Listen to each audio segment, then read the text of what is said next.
Hello everyone, welcome to the girls power Pooja. और दोस्तों मैं हूँ पूजा। ये दोस्तों आज की इस वीडियो में आपके लिए लेकर के आई हूँ #Day26 30 day 30 money saving challenge. Hey guys, मैंने स्टार्ट किया हुआ है 30 day different 30 money saving challenge. अगर आप लोग इस सीरीज का हिस्सा बन चुके हैं तो उसके लिए थैंक यू सो मच। और अगर आप लोगों ने अभी तक नहीं देखा है, प्लीज जाकर के मनी सेविंग करके प्लेलिस्ट है, आप डायरेक्टली वहां से चेकआउट कर सकते हैं। उसके साथ गाइज मैं आपकी सारी प्रॉब्लम को सॉर्ट आउट करने की भी कोशिश करती हूँ। अगर आपके पास कोई भी न्यू अमाउंट है बजटिंग को लेकर के, आप प्रॉपर तरीके से बजटिंग नहीं कर पा रहे या फिर मंथ के एंड में आपके पास पैसे नहीं बच रहा है, आपको सैलरी की वेट करना पड़ता है, तो आप मेरे साथ अपना अमाउंट शेयर कर सकते हैं।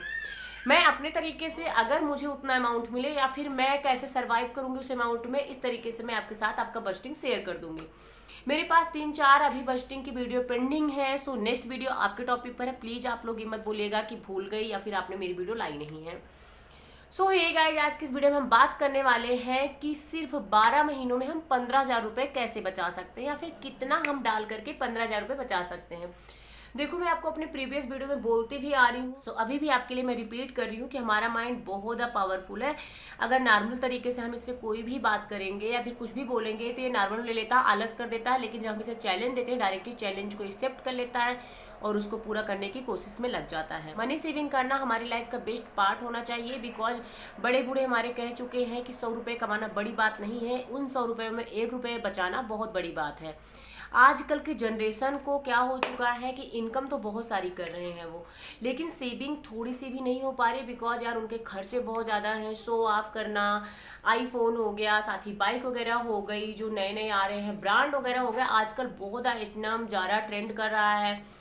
लोग अपने वीडियो के लिए, फिर रील के लिए, शॉर्ट के लिए बहुत ज़्यादा ड्रेसेस परचेज कर रहे हैं। कपड़े भी रखने की जगह नहीं बची, बहुत ज़्यादा पॉल्यूशन भी हो रहा है, उसके साथ साथ पैसे सारे उड़ जा रहे हैं। अपने फ्रेंड सर्कल में से बहुत सारे लोगों को जानती हूँ मैं, जिनके पास आईफोन है वो भी किस्तों पर है, यानी कि ईएमआई पर है। जिनके पास बाइक वगैरह है लेकिन ईएमआई पर है। दूसरे को इम्प्रेस करने के लिए अपनी जेब पर प्रेशर डाल चुके हैं या फिर अपनी लाइफ में तबाही मचा रखे हैं। उनको टेंशन हो जाता है कि यार अब ईएमआई कटने वाली है, मैं कैसे करूँ, बिकॉज उनको अपनी जो लाइफ स्टाइल है उसको मेंटेन भी तो करना पड़ेगा ना। शो ऑफ करने के लिए सिर्फ आपके पास एक सामान होना काफ़ी नहीं है, आपको बहुत सारे सामान करने पड़ेंगे। और वैसे भी आप लोगों ने सुना भी है कि एक झूठ को छिपाने के लिए 100 झूठ हमें बोलने पड़ते हैं।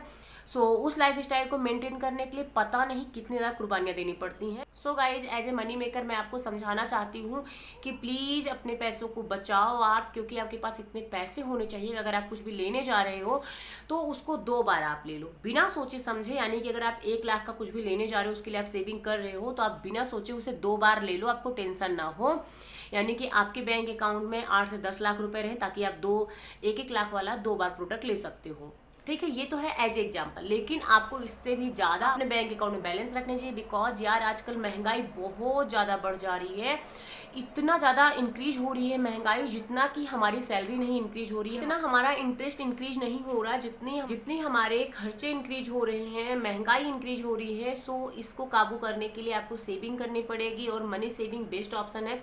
बिकॉज शेयर मार्केट वगैरह में भी डाल सकते हैं आप, लेकिन मनी सेविंग हो गई, छोटे छोटे अमाउंट से भी आप कर सकते हैं। आपकी जो फिजूल खर्च है उसको कटौती करके ही कर सकते हैं, क्योंकि मनी सेविंग चैलेंज बहुत छोटा सा अमाउंट होता है, लेकिन बाद में जब जुड़ता जाता है तो काफ़ी अच्छा अमाउंट होता है, काफ़ी अच्छी एक मोटी रकम हो जाती है, जिससे आप कहीं पे भी यूज कर सकते हैं और अपनी प्रॉब्लम को सॉल्व कर सकते हैं।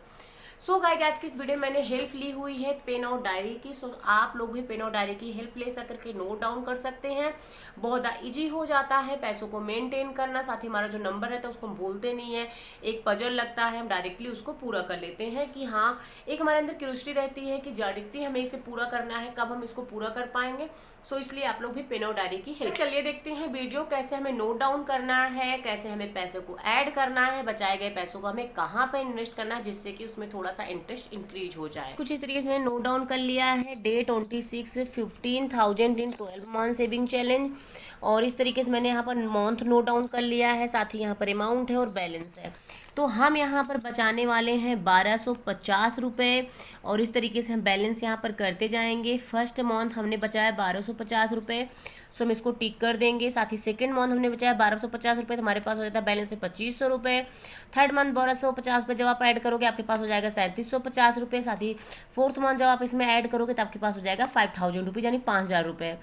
नेक्स्ट मंथ आपके हो जाएगा 6250 रुपये। साथ ही 6 मंथ आपके पास हो जाएगा 1200 ऐड करने से 7500।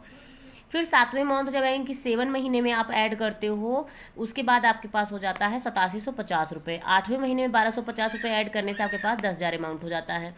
साथ ही 9वें महीने पे आप जब 1250 रुपये ऐड करते हो 11,250 रुपये आपके पास हो जाता है। साथ ही 10वें महीने में जब आप 1250 ऐड करते हो 12,500 हो जाता है।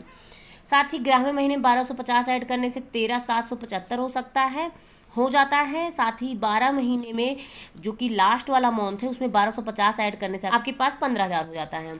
सो गाइज यहाँ पर 312.50 आपको 4 वीक में बचाने पड़ेगा। अगर आप चाहते हो कि मैं इसे वीकली बचाऊं तो 312 रुपये यानी कि 313 रुपये आपको 4 वीक के अंदर इकट्ठा करने। एक वीक में आपको 312 रुपये जमा करना है। साथ ही आप 250 रुपये मान के चल सकते हो 5 वीक के लिए। तो 250 को जब आप 52 से करते हो यानी अगर आप इसे वीकली लोगे सिर्फ 13,000 रुपये ही होंगे। अगर आप 250 को 52 वीक के लिए लेते हो तो आपके पास 13,000 हो जाते हैं। लेकिन अगर आप 1250 रुपये मतलब एक फिक्स अमाउंट आप पर मंथ जमा करते हो आप एक महीने में, तो आपके पास यहाँ पर 15,000 रुपये हो जाते हैं। ठीक है, तो मैं आपको जहाँ तक सजेस्ट करूँ कि आप इन 15,000 रुपये की एक आरडी कराएं, जो कि मैं आपको अपने प्रीवियस वीडियो में बोलती आ रही हूँ। आरडी का मतलब होता है रेकिंग डिपॉजिट। ठीक है, ये 5 साल के लिए होती है, 5 ईयर के लिए। आप इसे 3 साल में भी ले सकते हैं यानी कि 3 ईयर पे भी आप इसे ले सकते हैं, जिसको बोलते हैं प्री मैच्योर यानी कि बीच में तोड़ा लेना कोई भी इमरजेंसी आने पर। लेकिन कि जहाँ तक मैं आपको सजेस्ट करूँगी कि आप इसे लॉन्ग टर्म के लिए डालें यानी कि लंबे समय तक के लिए। जो भी सेविंग हो उसे आप लंबे समय तक के लिए डालें और उतना ही अमाउंट आप अपनी सेविंग में डालें जितना आप रेगुलर रह सकते हैं। ज़रूरी नहीं कि ताव में पहले महीने आपने 1000 10,000 डाल दिया, दूसरे महीने में आपको 5,000 डालने में भी बड़ी दिक्कत हो रही है। तो अगर आपका अमाउंट 2,000 रुपये पर मंथ का है तो आप 2,000 रुपये पर मंथ बचाइए। 5,000 है 5,000 बचे, 10,000 है 10,000 रुपये आप हर महीने बचा सकते हैं और डाल सकते हैं। लंबे समय तक आप इसे रेगुलर कीजिए। तो अगर आप 15,000 रुपये को ठीक है 5 साल के लिए करते हैं तो आपके पास हो जाता है, यहाँ पर आपके पास हो जाता है 75,000 रुपये। ठीक है, जब आप इसकी कोई भी आरडी कराए हैं यानी कि पर ईयर आप 15,000 रुपये दे रहे हैं आरडी में, तो आपके पास यहाँ पर 5 साल का आप जमा करेंगे 75,000 रुपये और वापस आपको ये मिल सकता है 85 या फिर 85,000 रुपये या फिर आप 90 के मान करके चलिए, जो उस टाइम पे इंटरेस्ट रहे। बिकॉज मुझे पता है कि इतना इंटरेस्ट आपको मिल जाएगा, इतना ब्याज तो ज़रूर मिल जाएगा। अगर आपने 75 जमा किया तो आपको 80 85 90 तक तो मिल जाएगा, यानी 15 से 20,000 रुपये आपको ब्याज मिल जाएंगे 5 साल में। देखो उनके लिए बेस्ट ऑप्शन है जो लोग हाउस वाइफ है, जिनके पास कम अमाउंट है, जिनके पास ज़्यादा पैसा नहीं है, थोड़ा थोड़ा करके बचाते हैं, यानी कि 1250 रुपये आप बचा ही सकते हैं हर महीने। कोई ऐसा नहीं है जो कि 1250 रुपये ना बचा पाए, यानी कि यहाँ तक कि आप इसे वीकली भी बचा सकते हैं, लेकिन कि बहुत बड़ा अमाउंट नहीं है, छोटा छोटा अमाउंट लेकर के चलें जिससे कि हमें थोड़ा बर्डन भी ना लगे और हमारी सेविंग भी हो जाए, हमें पता भी ना चले।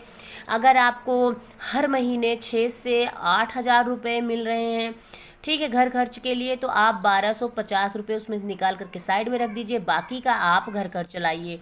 अगर आपकी सैलरी 20 से 25,000 रुपये है तो सारा कुछ करने के बाद जो आपका होता है वांट में, यानी कि 50-40-10 का जो रूल आप अप्लाई करते हैं अपने ऊपर, उसमें से आप 10% में से 1250 रुपये रख करके अपनी ये सेविंग कर सकते हैं।